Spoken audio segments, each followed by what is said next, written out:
magaca guddoonka baarlamaanka labaad ee galmudug iyo magaca xildhibaanada baarlamaanka labaad ee galmudug anoo xiganaya guddiga doorashada madaxweynaha iyo madaxweyne ku-xigeenka galmudug go'aankoodii maanta ay soo saareen oo muddadii doorashada madaxweynaha iyo madaxweyne ku-xigeenka ay ku kordhiyeen 3 maalmood. waxaan rabaa mar labaad inaan ugu baaqo dhammaan daneeyaasha galmudug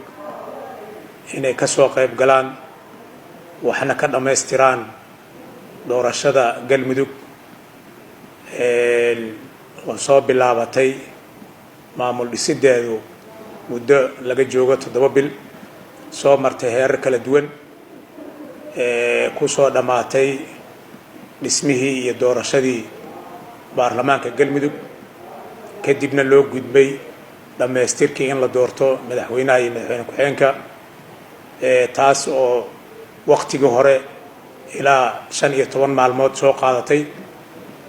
maantana guddigu ay ku dareen 3 maalmood. 3daas maalmood waxaan rajaynayaa inay ka faa'iidaystaan dhammaan inta danaysa arrimaha galmudug haddii ay yihiin daneeyaal dan kale qabashada xilalka dastuuriga ee galmudug iyo dib u heshiisiinta si gaar ahaaneed waxaan ugu baaqayaa mas-uuliyiinta ka tirsan galmudug u hanqal taagayso ama isu soo sharaxday xilka madaxweynaha iyo madaxweyne ku-xigeenku in ay ka faa'iidaystaan fursaddaas kana soo qayb galaan geedi socodka iyo dhammaystirka hanaanka maamul dhisidda galmudug. sidoo kale waxaan ugu baaqayaa madaxda iyo mas-uuliyiinta ahlu sunna waljamaaca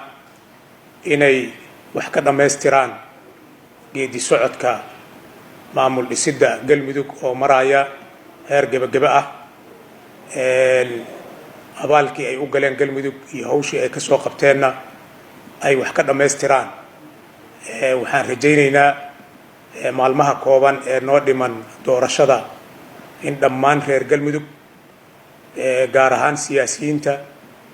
madaxda ahlu sunna waljamaaca ciidamada qalabka sida galmudug iyo kuwa federaalka ee galmudug ka howlgala wasaaradda arrimaha gudaha ee dowladda federaalka oo kaalin weyn ka qaadatay dhammaantood inay si hufan oo daacadnimo ay ku jirto ay wax ka dhammaystiraan maamulka maraya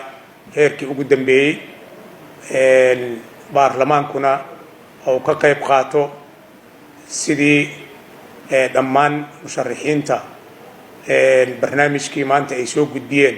loo qiimay lahay loona dooro lahay madaxweyne iyo madaxweyne ku-xigeen hogaamiya 4 sano ee soo socoto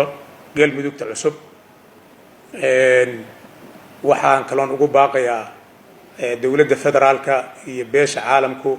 in ay gacan naga siiyaan dhammaystirka geedi socodka hanaanka maamul dhisidda galmudug nagalana soo qayb galaan